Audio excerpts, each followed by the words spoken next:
नमस्कार। प्राइम समाचारमा यहाँलाई स्वागत छ। म सरोज कोइराला।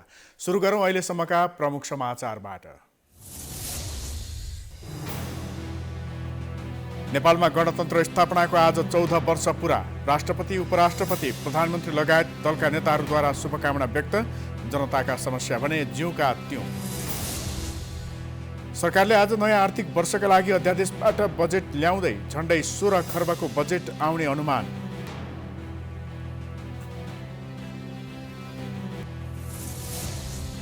संसद विघटन विरुद्धको सुनवाईमा महान्यायाधिवक्ता र अधिवक्ताहरूबीच भनाभन। न्यायाधीमाथि नै प्रश्न उठेपछि आइतबारसम्मका लागि सुनवाई स्थगित। अमेरिकामा संसद भवनमा भएको आक्रमणको अनुसन्धान गर्ने प्रस्ताव माथिल्लो सदनबाट अस्वीकृत। रिपब्लिकनको अवरोधपछि ट्रम्पलाई राहत। अब समाचार विस्तारमा। नेपालमा गणतन्त्र स्थापनाको आज 14 वर्ष पुरा भएको छ। मुलुकलाई संघीय लोकतान्त्रिक गणतन्त्र नेपाल घोषणा गरिएको अवसरमा आज 14औं गणतन्त्र दिवस मनाइँदैछ। जनआन्दोलन 2062-63 को जगमा भएको निर्वाचनबाट गठित संविधान सभाको पहिलो बैठकले 2065 जेठ 15 गते नेपाललाई संघीय लोकतान्त्रिक गणतन्त्र घोषणा गरेको थियो। 238 वर्ष लामो शाहवंश राजपरम्पराको अन्त्यको घोषणा भएको उक्त दिनलाई प्रत्येक वर्ष गणतन्त्र दिवसका रूपमा मनाउने गरिन्छ। गणतन्त्र दिवसको अवसरमा विगतमा जस्तो ठूला औपचारिक कार्यक्रम गरिएको छैन। कोरोना संक्रमणका कारण देशभर औपचारिक कार्यक्रम नराखिएको हो। गणतन्त्र दिवसको उपलक्ष्यमा राष्ट्रपति विद्यादेवी भण्डारी, उपराष्ट्रपति नन्दबहादुर पुन, प्रधानमन्त्री केपी शर्मा ओली लगायत विभिन्न दलका नेताहरूले शुभकामना दिनुभएको छ। गणतन्त्रका 14 वर्ष पुरा हुँदा पनि जनताका समस्या भने ज्यूका त्यूँ रहँदा व्यवस्थाप्रति नै जनताको वितृष्णा बढ्न थालेको छ।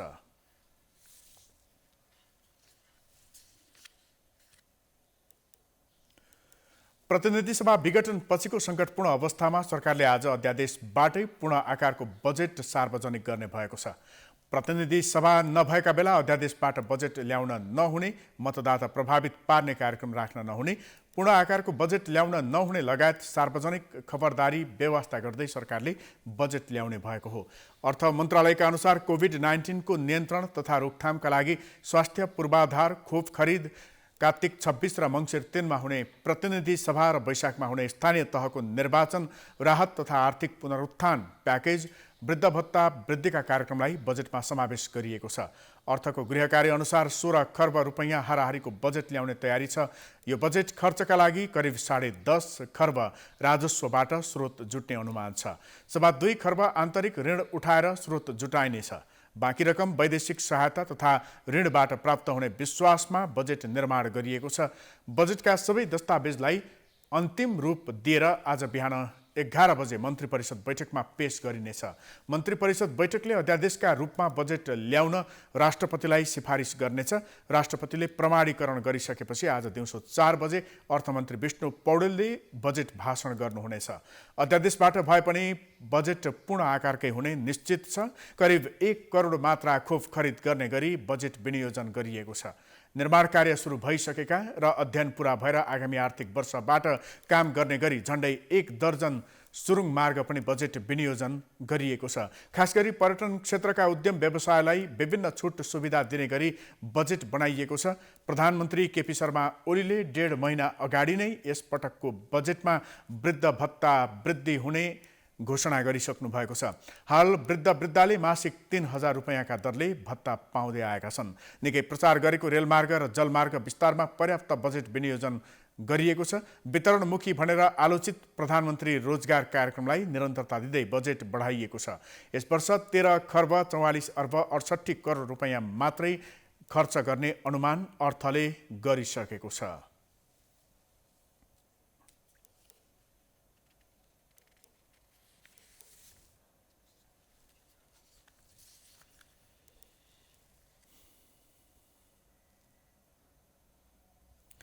संसद विघटन र चुनावको घोषणा गरिसकेपछि चौतर्फी आलोचना सामना गरिरहनुभएका प्रधानमन्त्री केपी ओलीले राष्ट्रका नाममा सम्बोधन गर्दै कोरोना महामारी विरुद्धको लडाईँ र सरकारका प्रगतिबारे स्पष्ट पार्ने प्रयास गर्नुभएको छ। उहाँले सरकारको नीति र प्राथमिकताबारे समेत जानकारी दिनुभएको छ। एक रिपोर्ट। प्रधानमन्त्री केपी शर्मा ओलीले राष्ट्रका नाममा सम्बोधन गर्दै प्रतिनिधि सभा विघटन गर्ने कदम सही भएको पुष्टि गर्ने प्रयास गर्नुभएको छ। एक हप्ता अघि प्रतिनिधि सभा विघटन र मध्यावधि चुनावको मिति घोषणा भएपछि प्रधानमन्त्री र राष्ट्रपतिको चर्को विरोध भइरहेको छ। त्यति मात्रै होइन, उक्त कदम विरुद्ध सर्वोच्च अदालतमा मुद्दा परेको छ। शुक्रबारदेखि नै सर्वोच्चको संवैधानिक इजलासमा सुनवाई सुरु भएको छ। प्रधानमन्त्री ओलीले प्रतिनिधि सभा विघटन विरुद्ध दायर भएका रिटहरूमाथि संवैधानिक इजलासमा सुनवाई सुरु भएकै दिन अदालतमा विचाराधीन विषयमाथि टिप्पणी गर्नुभएको हो। प्रधानमन्त्री ओलीले विश्वासको मतका लागि आफूले प्रतिनिधि सभामा प्रस्ताव पेश गरेको र प्रतिनिधि सभालाई पूर्ण कार्यकाल सञ्चालन गर्न र कामकाजी बनाउने उद्देश्यले नै आफूलाई विश्वासको मत दिन दलहरूलाई आग्रह गरेको बताउनुभयो। अन्यथा लोकतान्त्रिक अभ्यास र संसदीय मूल्य तथा मान्यता बमोजिम वैकल्पिक सरकार दिन आफूले आग्रह गरे पनि न आफूलाई विश्वासको मत दिएको र प्रतिनिधि सभाले पनि अर्को विकल्प नै दिन नसकेको ओलीको भनाइ छ। मेरो प्रस्ताव अनुसारको सरकार गठनका लागि सदनमा मैले प्रतिनिधि सभालाई पूर्ण कार्यकाल सञ्चालन गर्न र यसलाई कामकाजी बनाउनका लागि कि त आफूलाई विश्वासको मत दिन कि स्वस्थ एवं संवैधानिक प्रक्रिया बमोजिम वैकल्पिक सरकार दिन आग्रह गरे। मेरो प्रस्ताव असफल भयो। प्रतिनिधि सभा नै अकर्मण्यतामा फँसेको टिप्पणी गर्दै प्रधानमन्त्री ओलीले मुलुकलाई राजनीतिक अन्यलबाट सकेसम्म छिटो मुक्त गर्न आफूले प्रयास गरेको दावी गर्नुभयो। सीमित व्यक्तिका स्वार्थ र कुण्ठाका लागि संसदलाई प्रयोग गर्न खोजिएको आरोप समेत उहाँले लगाउनुभयो। उहाँले मन्त्री परिषदले गरेको सिफारिस बमोजिम राष्ट्रपति विद्यादेवी भण्डारीले चालेको कदमको विरोध गर्नुको औचित्य नभएको पनि बताउनुभयो। संविधानको धारा 76(5) ले प्रस्तुत दावीमा विश्वासको मत प्राप्त गर्ने भरपर्दो आधार छ कि छैन भन्ने निर्कुल गर्ने दायित्व राष्ट्रपति संस्थालाई प्रदान गरेको छ। सम्माननीय राष्ट्रपतिबाट दुवै दावीलाई खारेज गर्ने निर्णय भयो।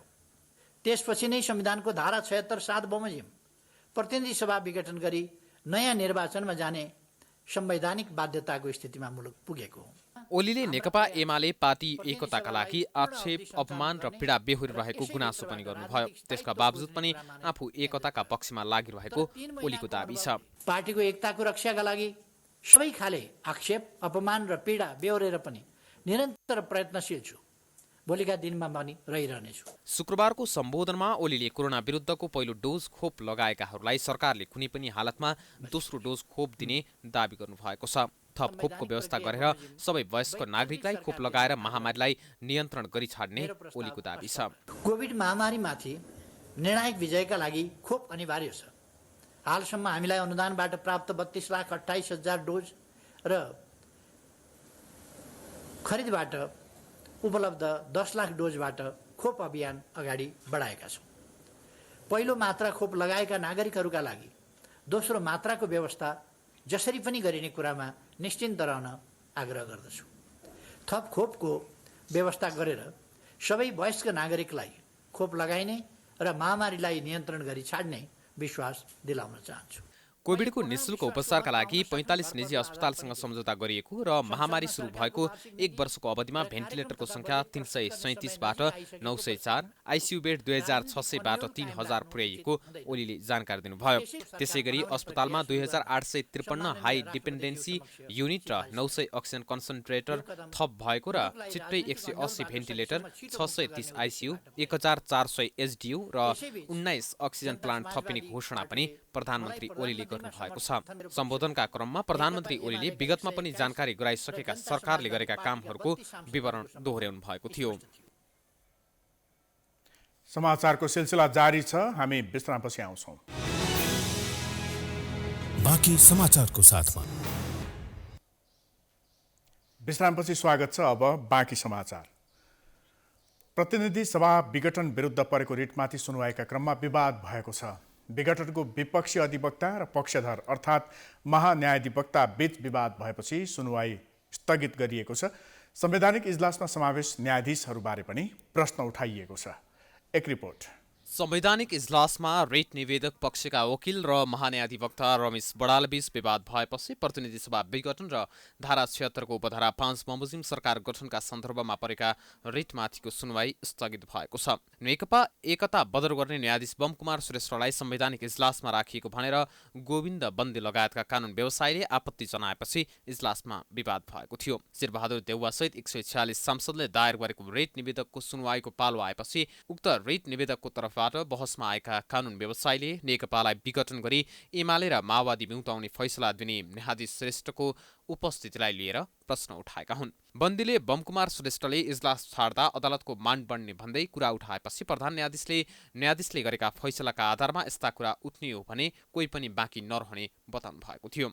बन्दीलाई बीचमा रोक्दै प्रधान न्यायाधीश जवराले सबै न्यायाधीश स्वतन्त्र हुन्छन् भन्ने मान्नुपर्ने बताउनु भएको थियो। विवादकै बीच शम्भु थापा, रमण श्रेष्ठ, टिकाराम भट्टराई लगायतका वरिष्ठ अधिवक्ताहरू बन्दीको भनाइको पक्षमा उभिएका थिए। त्यसपछि महान्यायाधिवक्ता रमेश बडालले आपत्ति जनाएर उठेपछि केही बेर विवाद भएको थियो। महान्यायाधिवक्ता बडालले विपक्षी बनाइएका सभामुख अग्नि सापकोटालाई सल्लाह दिनेहरू उनलाई विपक्षी बनाइएको मुद्दामा बहस गर्न कसरी आएको भनेर प्रश्न उठाउनु भएको थियो। बडालले इजलासलाई दबावमा राख्ने रणनीति अनुसार अर्को पक्ष आएको र न्यायाधीश छनौट गर्ने अधिकार समेत लिन खोजेको भन्दै प्रतिवाद गर्नुभएको हो। विवाद बढ्ने देखिएपछि प्रधान न्यायाधीशले यी विषय इजलासमा नउठाउन भन्दै बन्दी र बडाललाई रोक्नु भएको थियो। विवादकै बीच प्रधान न्यायाधीशले शुक्रबारको सुनवाई हेर्दैमा रहेको भन्दै आइतबारसम्मलाई स्थगित गर्नुभएको हो। प्रधान न्यायाधीश जवराले संवैधानिक इजलास गठन गर्दा समावेश अन्य न्यायाधीशहरू पनि वरियता अनुसार नराखिएको भन्दै चौतर्फी आलोचना भइरहेको छ। दोस्रो वरियतामा रहेका दीपक कुमार कार्कीलाई संवैधानिक इजलासमा राख्नुभएका जवराले त्यसपछि 7औं नम्बरका डाक्टर आनन्द मोहन भट्टराईलाई रोज्नु भएको छ। त्यसपछि रोल क्रममा रहेका 3 न्यायाधीशलाई छाडेर न्यायाधीशहरू तेजबहादुर केसी र बमकुमार श्रेष्ठलाई संवैधानिक इजलासमा समावेश गरिएको छ। शुक्रबार बहस सुरु हुनु अघि प्रधान न्यायाधीश जवराले रेट निवेदकलाई आफ्नो पक्ष राख्नका लागि 10 मिनटको समयसीमा निर्धारण गर्नुभएको थियो। निवेदक मध्येका सन्तोष भण्डारीले पहिलो बहस गर्दै प्रधानमन्त्री केपी शर्मा ओलीले संविधानको धारा 76 को उपधारा 3 बमोजिम नियुक्ति पाएर धारा 76 को उपधारा 4 अनुसार विश्वासको मत लिनुपर्ने तर्क पेश गर्नुभएको थियो। त्यस्तै कानून व्यवसायी सुजन नेपालले प्रधानमन्त्रीले संविधानको धारा 76 को उपधारा 4 को प्रक्रिया पूरा नगरी अघि बढेर गलत गरेको जिकिर गर्नुभएको थियो। निवेदक शैलेन्द्र प्रसाद अम्बेडकरले एकपटक विश्वासको मत छैन भन्ने अनि अर्को पटक प्रधानमन्त्रीमा दाबी गर्नु त्रुटि भएको दाबी गर्नुभएको थियो। अधिवक्ता मोहना अनुसारीले फागुन 11 जस्तै सर्वोच्च अदालतले फेरि पनि संविधानको रक्षा गर्ने विश्वास व्यक्त गर्नुभएको थियो। निवेदक राजकुमार सुवालले प्रतिनिधि सभाको कार्यकाल 5 वर्षको भएको र जनताले 5 वर्षका लागि निर्वाचित गरेर पठाएका सांसदले आफ्नो कार्यकालभर काम गर्न पाउनुपर्ने तर्क गर्नुभएको थियो। शुक्रबार स्थगित भएको विघटनको सुनवाई आइतबारदेखि नियमित हुनेछ। समाचारको सिलसिला जारी छ। हामी विश्रामपछि आउँछौँ। बाँकी समाचारको साथमा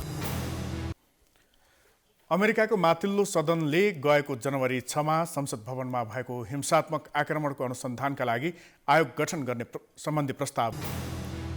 नेपालमा गणतन्त्र स्थापनाको आज 14 वर्ष पुरा। राष्ट्रपति, उपराष्ट्रपति, प्रधानमन्त्री लगायत दलका नेताहरूद्वारा शुभकामना व्यक्त। जनताका समस्या भने ज्यूका त्यौं।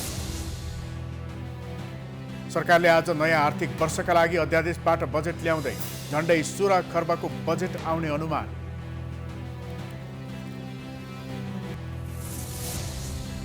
संसद विघटन विरुद्धको सुनवाईमा महान्यायाधिवक्ता र अधिवक्ताहरू बीच भनाभन। न्यायाधीमाथि नै प्रश्न उठेपछि आइतबारसम्मका लागि सुनवाई स्थगित। अमेरिकामा संसद भवनमा भएको आक्रमणको अनुसन्धान गर्ने प्रस्ताव माथिल्लो सदनबाट अस्वीकृत। रिपब्लिकनको अवरोधपछि ट्रम्पलाई राहत।